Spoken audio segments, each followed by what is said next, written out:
우리 시간 예배를 위해서 같이 기도하도록 하겠습니다. 사랑과 충만하신 아버지 하나님 감사합니다. 하나님 앞에 우리가 거룩한 예배자로 나아가게 하시고 비록 온 교인이 한자리에 모여서 함께 예배를 드릴 수 없지만 각 가정에서 자녀들과 함께 하나님 앞에 거룩한 예배자로 나아갈 수 있도록 인도하여 주시니 감사드립니다. 주님, 이 시간 예배 드릴 때에 우리가 신령과 진정으로 예배 드리게 하시고 하나님의 임재를 경험하게 하시고 세상이 어려울 때에 우리가 세상에 나가서 빛으로 소금으로 하나님의 영광을 위해서 거룩한 삶을 살아낼 수 있는 모두가 될 수 있도록 인도하여 주옵소서. 예수님의 이름으로 기도드렸사옵나이다. 아멘. 우리 좌우 옆 사람에게, 우리 자녀들에게, 또 남편과 또 아내에게 우리 시간에 같이 사랑하고 축복합니다. 하나님이 함께하기를 원합니다. 인사를 나누었으면 좋겠습니다. 오늘 본문 말씀은요, 로마서 12장 6절부터 8절까지의 말씀입니다. 우리 지난 시간의 설교를 잠깐 기억해보면 바울은 우리에게 개개인이 하나님 앞에 드리는 거룩한 예배가 있다 라고 말씀드렸어요. 그리고 이 거룩한 예배가 회복되어져야 우리가 하나님 앞에 공동체로 나아가는 이 예배가 거룩해질 수 있다라는 얘기를 말씀드렸습니다. 다시 말하면 바울은 우리 개개인이 예배를 통해서 하나님과의 관계가 회복되어질 때 비로소 이 세광교회라는 이 공동체로 드려지는 이 예배가 거룩한 예배자의 자리로 우리가 나아갈 수 있는 예배가 될 수 있다는 얘기를 지난 시간에 드렸습니다. 그리고 오늘 말씀 로마서 12장 6절부터 8절까지의 말씀을 살펴보면 이어서 바울은 우리에게 이 거룩한 공동체, 거룩한 예배 공동체에 하나님이 계획하시고 주신 놀라운 선물이 있다라고 이어서 이야기를 하고 있습니다. 그 말씀을 우리가 이 시간에 같이 좀 살펴보기를 원하는데요. 로마서 12장 6절 말씀부터 8절 말씀을 제가 한번 읽어드리도록 하겠습니다. 우리는 하나님께서 우리에게 주신 은혜에 따라 저마다 다른 선물을 받았습니다. 예를 들어 그것이 예언의 선물이면 믿음의 분량대로 그 선물을 사용하십시오. 봉사하는 선물이면 봉사하는 일로, 가르치는 선물이면 가르치는 일로, 격려하는 선물이면 격려하는 일로, 남을 구제하는 선물이면 너그럽게 나누는 일로, 지도하는 선물이면 열성을 다해 자선을 베푸는 것이면 기쁨으로 그 선물을 사용하십시오. 아멘. 다시 한번 말씀드리면 오늘 본문 말씀에 보면 바울은 우리에게 하나님이 우리에게 주신 놀라운 선물이 있다라고 얘기하고 있어요. 어떤 선물이요? 은혜에 따라, 우리 각 사람의 은혜에 따라 하나님이 각각 다른 선물을 주셨다라고 본문은 우리에게 말하고 있습니다. 여기서 선물은 뭐냐면 하나님이 주신 놀라운 은사를 얘기하고 있어요. 은사가 각각 다양하다. 그렇기 때문에 바울은 어떤 은사가 있다고 얘기합니까? 예언의 선물이면, 다시 말해서 예언의 은사면 믿음의 분량대로, 또 봉사의 선물, 봉사의 은사가 내 안에 있다고 하면 봉사하는 일로, 그리고 가르치는 선물, 가르치는 은사가 내 안에 있다면 가르치는 일로, 그리고 누군가를 격려하고 위로하고 그들을 세울 수 있는 은사가 내 안에 있다면 그러한 격려의 일로, 남을 구제하는 데 내 안에 기쁨이 있고 감사가 있고 그 일을 통해 사람의 영광을 드러낼 수 있는 은사가 내 안에 있다면 남을 구제하는 일로, 그리고 지도하는, 가르치고 이끌어내고 리더십이 허락되어져서 그 리더십을 사용할 수 있는 은사가 내 안에 있다면 우리는 열성을 다해, 그리고 자선을 베푸는 그러한 은사가 또 우리 안에 있다면 우리는 기쁨을 가지고 그 일을 감당하라고 바울은 우리에게 이야기하고 있다는 것이죠. 근데 오늘 본 말씀의 중요한 포인트는 뭐냐면 하나님이 우리에게 은혜를 통해서 은사를 주셨는데 그 받은 은혜가 각각 다르고 받은 은사가 각각 다르다는 거예요. 이 은혜가 다르고 은사가 다르다는 그 표현의 말 속에 들어있는 아주 중요한 메시지가 우리 안에 있다는 것이죠. 그것은 뭐냐면 첫째는 각각 은사가 다르기 때문에, 각각 받은 은혜가 다르기 때문에 내가 어떤 은사와 은혜를 받은 것 때문에 그것으로 인하여서 내 영이 교만해지거나 내 영이 허영심으로 가득 차거나 나의 자랑이 나타나서는 안 된다라는 메시지가 그 안에 포함되어 있다라는 것입니다. 가끔 우리는 이런 은사들을 받은 사람들 주위에서 많이 볼 수가 있죠. 예언의 은사라든지 또는 병고침의 은사라든지 하나님이 각 사람에게 다양하게 허락한 놀라운 은사들을 우리를 가진 사람들을 볼 수 있습니다. 그런데 꼭 이렇게 예언의 은사나 무슨 병고침의 은사나 신유의 은사 또는 어떤 방언의 은사 여러 가지 특별한 은사들만이 우리는 참 뛰어난 은사고 거룩한 은사라고 생각하는 경우가 참 많이 있어요. 그런데 오늘 본문 말씀에 보니까 바울은 뭘 얘기하고 있습니까? 남을 돕는 것도 은사다. 남을 섬기는 것도 은사다. 다른 사람을 위해서 중보하고 기도하는 것도 은사다. 내게 지혜가 있고 지식이 있어서 누군가를 가르칠 수 있는 것도 하나님이 은혜 가운데 우리에게 허락하신 은사다라고 이야기하고 있는 거예요. 그 모든 것이 누구로부터 나오는 은사라고요? 하나님으로부터 나온 은사다라고 바울은 우리에게 얘기하고 있다는 것이죠. 그러므로 병 고치는 은사나 또는 예언의 은사나 내가 그냥 평범하게 누군가를 위해서 열심히 중보하고 그것으로 인해서 위로받고 기뻐하며 하나님 앞에 나아가는 이 은사나 하나님으로부터 왔기 때문에 그 은사는 다 똑같다라는 거예요. 내가 뭔가 특별한 것 같은 은사를 받았기 때문에 하나님이 나만 사랑한다라는 것, 하나님이 나만 사용한다라는 것, 하나님이 나를 통해서 무엇인가 이루고자 하는 놀라운 계획을 갖고 있다라는 특별한 의식을 가지고 살아가는 신앙생활은 사실은 건강한 신앙생활이 아니라고 바울은 우리에게 본문 말씀을 통해 말해주고 있다라는 것입니다. 여러분, 하나님 앞에 쓰임받기 원하십니까? 그렇습니다. 저도 하나님 앞에 쓰임받기를 원하고 지금 이렇게 설교하는 자로 또 목회자로라는 직분을 통해서 하나님의 쓰임받는 종으로서의 삶을 살아가고 있습니다.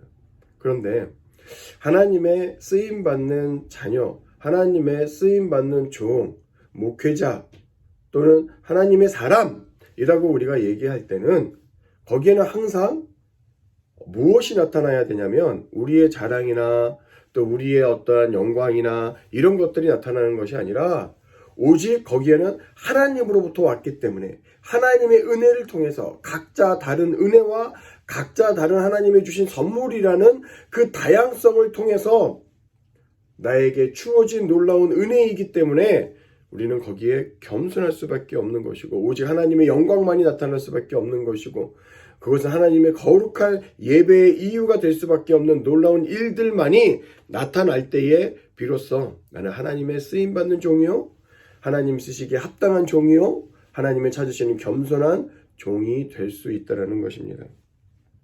두 번째로 오늘 본문 말씀에 바울이 우리를 통해서 얘기해주고 싶은 한 가지가 있는데 그것은 뭐냐면 이러한 은사들을 우리가 받았으면 그것을 뭐 하라고요? 사용하라고 바울은 얘기하고 있다는 거예요. 너희가 은사를 받았느냐?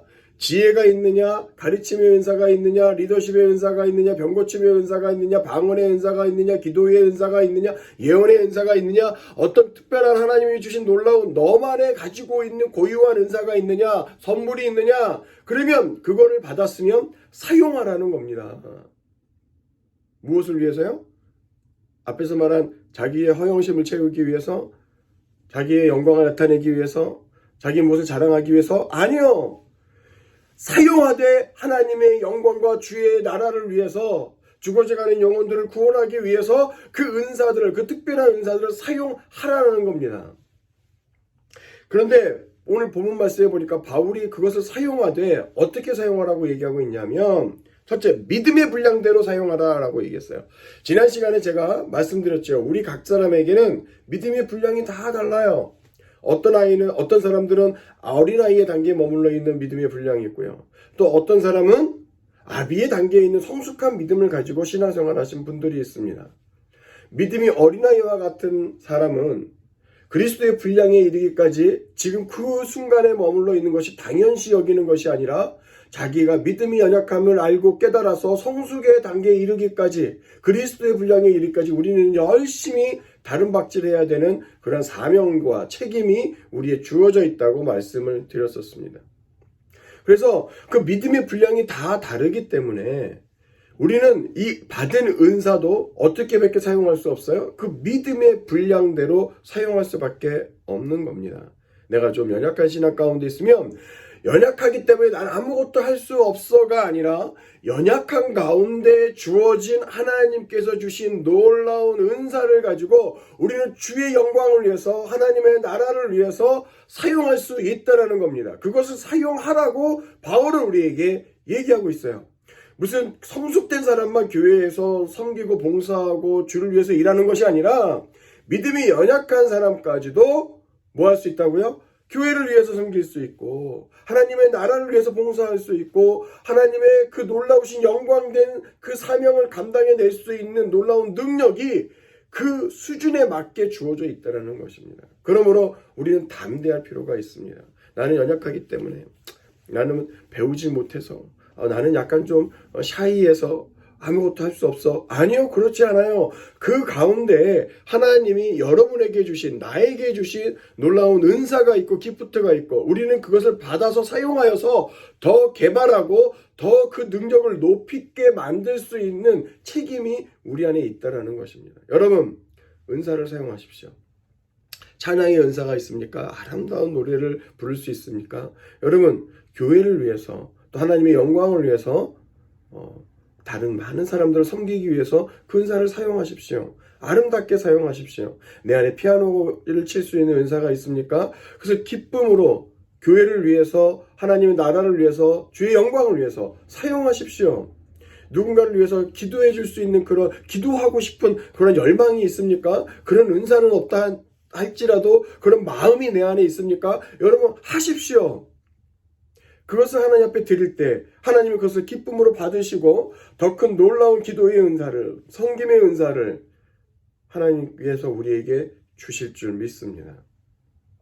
두 번째, 바울은 어떻게 하라고 얘기했냐면 열성을 다해서 패션을 가지고 하라는 겁니다. 우리가 은사를 받았습니까? 능력이 주어졌습니까? 하나님의 나를 사용할 수 있는, 또 사용하기 위해서 주신 놀라운 선물들이 있습니까? 그것을 우리가 사용하되 어떻게 사용하라고요? 패션을 가지고 거기에 열정을 가지고 했다 아닌가비요 하고 쉽게 포기하거나 또 쉽게 좌절하거나 이러지 말고 열정을 가지고 거기에 내 모든 시간과 에너지와 이런 것들을 다 투자해서 능력껏 그 일을 감당하라는 것입니다. 여러분에게 취미 활동하는 것들이 많이 있잖아요. 어떤 사람은 테니스 치는 사람들도 있고 또 어떤 사람은 독서를 좋아하기도 하고 우리 아이들 같은 경우는 게임을 좋아해서 게임을 합니다. 특히 우리 넷째 다니엘이 게임을 너무 많이 해서 제가 가끔 주의도 주는데요. 다니엘이 게임할 때 보면은 막 그냥 눈에서 불이 나요. 얼마나 그 패션이 느껴지는지 옆에서 보고만 있으면 패션이 느껴져요. 여러분, 우리가 어떤 취미생활만 하더라도 내 마음이 거기에 가면 거기에 자연스럽게 뭐가 나타나게 돼 있습니까? 패션이 나타나게 돼 있어요. 열정이 나타나게 돼 있어요. 거기에 모든 에너지를 쏟아붓고 싶어하는 마음이, 그런 열망들이 나타나게 돼 있어요. 그런데 우리가 예배를 사모한다, 우리가 하나님을 사랑한다, 주께 거룩한 예배자로 나아가기를 원한다라고 우리가 입술은 이야기하는데 우리의 삶 속에서 패션이 나타나지 않는다면, 그 예배 가운데 패션이 나타나지 않는다면, 말씀을 묵상하는데 패션이 나타나지 않는다면, 누군가를 교회를 위해서 봉사하고 섬기고 사랑하고 중보하는데 패션이 나타나지 않는다면 그것은 전부 가짜라는 겁니다. 우리가 하나님 앞에 인정받을 수 있는 그러한 신앙인의 삶의 모습은 패션을 드리는 거예요. 열정을 가지고 하는 겁니다. 거짓됨 없이 내 정열을 가지고 그 순간에 이것이 내게 마지막이 될 수 있다. 마지막 예배가 될 수 있다. 내가 하나님을 영광스럽게 할 수 있는 마지막 기회가 될 수 있다. 내가 이 시간 누군가를 위해서 중보할 수 있는 마지막 기도가 될 수 있다. 라는 그런 마음가짐을 가지고, 패션을 가지고 그 순간에 거룩하게 온 정열을 다해 하나님 앞에 드리는 것. 그것이 하나님이 나에게 주신 은사를 사용하는 방법이다라고 바울은 오늘 우리에게 이야기하고 있다는 것이에요. 세 번째로 뭐라고요? 기쁨을 가지고 사용하라 라고 말하고 있어요. 여러분, 우리는 사이즈가 좀 작아서 그러진 않지만 어느 정도 사이즈가 되는 교회를 가면 주차 봉사도 해야 되고, 제가 있던 헤브로 교회 같은 경우는 잔디도 깎아야 돼요. 큰 넓은 잔디가 많아서 잔디도 깎아야 되고, 또 주방에서 이렇게 섬기는 많은 분들이 있습니다. 그런데 이 각자 요소에서 사랑을 가지고 교회를 섬기기 위해서 기쁜 마음으로 섬기다가 어느 한순간 이게 번아웃 되는 경우가 있습니다. 번아웃 되면 그것이 기쁨으로 하지 못하고 그것을 섬기다가 뭐가 돼요? 시험이 돼요. 불평이 나오고 불만이 나오고 누군가 비교하게 되고 또 누군가를 험담하게 되고 비난하게 되는 그러한 일들이 우리 안에 일어나게 되는 것이 종종 볼 수가 있습니다. 여러분, 주의 은사를 사용하되 어떻게 사용해야 된다고요? 어떠한 상황 가운데 있다 할지라도 그것을 기쁨으로 사용할 수 있는 저와 여러분 되기를 주님의 이름으로 축원합니다.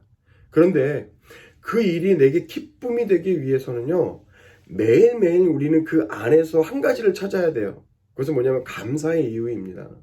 내가 섬기는, 내가 사역하는, 또 내가 하고자 하는 그 놀라운 그 사역 가운데에서 하나님이 내게 주신 그 기프트를 사용하는 그 현장 가운데에서 내가 매일매일 그 순간순간에 감사의 이유를 찾지 못하면 우리는 어느 한순간에 제가 말씀드린 것처럼 번아웃 될 수밖에 없어요. 내가 왜 이거를 해야 하지? 왜 나만 이거를 해야 하지? 왜 나만 이렇게 수고해야 하지? 나는 왜 이렇게 수고하는데 저 사람들 누리기만 하고 나는 왜 누리지를 못하지?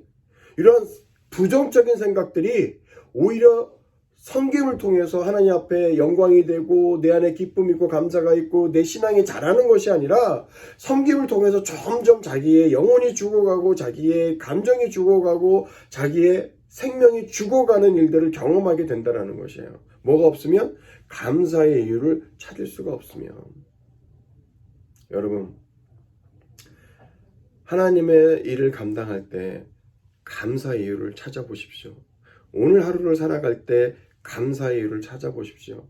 오늘 우리가 다 같이 한자리에 모여서 예배의 터전을 잃어버렸기 때문에 또 이 코로나19 때문에 여러 가지 열악한 상황 때문에 우리가 함께 모여서 예배하지 못합니다. 만나지 못해요. 그래서 같이 즐거워할 수 없고 같이 교제할 수도 없고 각자 가정에서 흩어서 예배를 드리게 됩니다. 그런데 그럼에도 불구하고 우리 교회를 향하신 하나님의 놀라운 은혜와 또 감사의 이유를 우리가 찾아본다면 그것으로 인해서 우리는 기뻐할 수 있고 또 그것으로 인해서 우리가 하나님 앞에 영광스러운 예배자로 나아갈 수 있는 이유들이 그 안에 많이 있다는 것이에요. 그것을 찾아낼 때 우리는 오늘 드리는 이 예배가 아쉬움이 넘치는 뭔가 부족해 보이는 예배가 아니라 하나님 앞에 감사의 고백으로 기쁨의 예배, 거룩함의 예배, 하나님의 임재가 임하는 놀라운 예배로 드려질 수 있을 줄 믿습니다. 사랑하는 성도 여러분, 지금 많이 시끄럽잖아요. 어려워요. 많은 사람들이 직장을 잃어버리고 있습니다. 제 주변에도 참 안타까운 일들을 경험하고 있는 사람들이 지금 많이 있어요. 직장을 잃어버려서 EI를 신청해야 되고 또 우리가 다들 이렇게 식료품을 좀 구입하려고 그래도 생활용품을 구입하려고 그래도 그것이 쉽지가 않습니다. 열악한 환경 가운데 있어요. 그러나 그것 때문에 우리 삶을 비관하거나 이 상황을 낙담하거나 좌절하지 마시고 하나님이 이 순간들을 통해서 어떤 것들을 행하시길 원하시는가, 어떤 계획을 갖고 계실까, 지금 나를 통해서 하나님이 이 가운데에 나에게 행하시는 것은 무엇인가, 하나님의 나를 보호하시고 지키시고 인도하시는 그 손길 하나하나를 우리가 발견할 수만 있다면, 그곳에서 감사의 이유를 찾을 수만 있다면 우리는 이 시간들을 기쁨으로 또 성숙함으로 오히려 그것을 뛰어넘어서 나만 바라보는 것이 아니라 조금 더 내 성도들을 바라보고 이웃들을 바라보고 내 부족함을 가지고 그 부족함을 채우기 위한 삶보다 오히려 그들의 부족함을 내가 채울 수 있는 무엇인가 있을까? 그들을 도울 수 있는 그 무엇은 없을까 하는 그러한 삶으로 우리가 하나님 앞에 나아갈 수 있을 줄 믿습니다. 그래서 우리가 이 어려운 시국에 나만 바라보는 삶이 아니라 누군가를 도울 수 있는 삶, 누군가를 중보할 수 있는 삶, 그들의 부족함을 채워줄 수 있는 삶으로 우리가 나아갈 때 그곳에서 하나님의 영광이 나타날 줄 믿습니다. 그곳에서 하나님의 거룩한 예배자로 인정받는 예배자의 삶의 역사들이 그곳에서 기록되어지고 나타나지고 증거되어질 줄 믿습니다. 앞으로 우리가 미처 예비되지 못한, 준비되지 못한 일들이 경험되어질 수도 있을 것입니다. 그러나 여러분 두려워하지 마십시오. 오히려 이럴 때일수록 하나님 앞에 거룩한 예배자의 삶을 기억하고 거룩한 예배자로 먼저 예배의 회복을 위해 하나님 앞에 나아가십시오. 여러분의 예배가, 저희 개인의 예배가 회복되어질 때 우리 세관교회 예배가 회복되어질 줄 믿습니다. 우리 세관교회 예배가 회복되어질 때 이 점점 세상을 덮고 있는 이 어둠의 역사들이, 이 환란의 역사들이 하나님의 은혜와 보호 가운데 지나가게 될 줄 믿습니다. 이럴 때일수록 우리가 해야 되는 건 하나님을 붙드시고 하나님 앞에 예배자로 그 자리를 잃어버리지 않고 그 예배자의 자리를 지켜낼 수 있는, 거룩한 예배자의 자리를 지켜낼 수 있는, 그리고 밖에서도 거룩한 예배자의 삶을 가지고 주의 영광을 위해서 섬기고 헌신할 수 있는 저와 여러분이 되기를 주님의 이름으로 축원합니다. 같이 기도하겠습니다. 사랑과 충만하신 아버지 하나님 감사합니다. 오늘도 우리의 바울이 우리에게 주신 놀라운 예배자의 삶 세 가지에 대해서 말씀해 주심을 감사드립니다. 하나님 그렇습니다. 우리가 이 환난의 때, 이 고난의 때에 우리가 먼저 예배를 회복할 수 있는 저희들 되게 도와 주시옵소서. 하나님의 관계가 회복되어져서 하나님 세상 살아갈 때에 두려움으로 절망으로 낙담으로 살아가는 인생들이 아니라 하나님이 주시는 놀라운 은혜와 감사의 이유를 찾아서 내 안에 풍성한 아버지 하나님이 주시는 그 놀라운 은혜와 은사를 가지고 먼저는 내 가정을 섬기고 내 교회를 섬기고 그리고 세상에 나가서 하나님이 알지 못한 그 죽어져가는 영혼들을 섬길 수 있는 저희를 되게 도와주시옵소서. 그래서 하나님 우리의 삶을 통해 복음이 흘러가게 하시고 생명이 잉태되어지는 아름다운 역사들이, 거룩한 예배자의 삶의 역사들이 있게 하여 주시옵소서. 감사드리고 예수님의 이름으로 기도드렸사옵나이다. 아멘.